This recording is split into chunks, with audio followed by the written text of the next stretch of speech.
প্রধান অতিথির বক্তব্যটা শুনেন, কোন স্লোগান দিবেন না, বিশৃঙ্খলাবাদী করবেন না। আল্লাহ হাফেজ। বাংলাদেশ জিন্দাবাদ, জাতীয়তাবাদী দল জিন্দাবাদ। এ পর্যায়ে বক্তব্য রাখবেন তিনি এক আসন থেকে সংসদ সদস্য পদপ্রার্থী ঢাকা মহানগর দক্ষিণ বিএনপির আহ্বায়ক জননেতা রফিকুল আলম মজনু।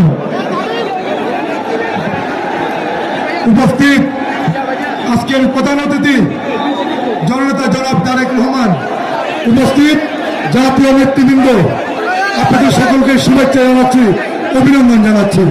আজকে বক্তব্যের শুরুতেই আজকের প্রধান অতিথি তারেক রহমানকে ওনার মাতৃভূমিতে আমরা করতালির মাধ্যমে ওনাকে আমরা স্বাগত জানাচ্ছি। আমরা প্রিয় নেতৃবৃন্দ, আমরা তারেক রহমানকে কথা দিতে চাই, আগামী 12 তারিখের নির্বাচনে ফেনী সহ নোয়াখালীর প্রত্যেকটি আসন বিপুল ভোটে আমরা আপনাকে উপহার দিব।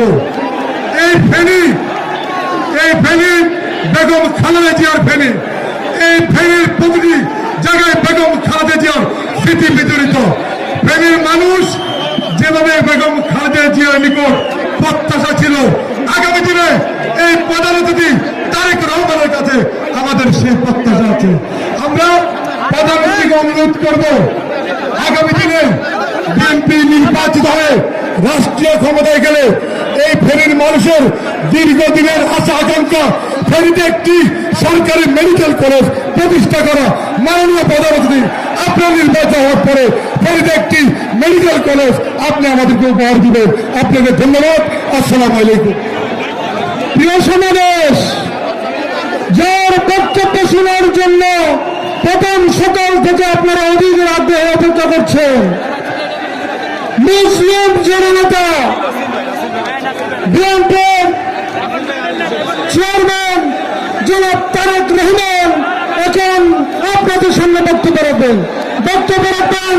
তারেক রহমান, সবাই করে বলবেন।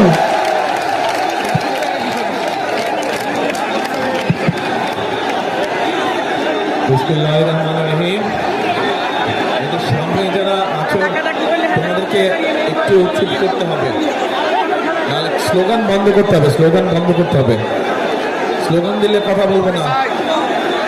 এটা কিন্তু আমার নানা বাড়ি, কাজে আমি কিন্তু রাগ করতে পারি।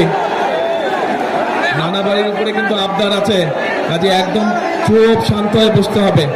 শান্ত হয়ে না বসলে কথা বলবো না, একদম শান্ত হতে হবে। শান্ত না হলে তাহলে কথা বলবো না। এই তাহলে আমি বসে গেলাম, কোনো কথা বলবো না।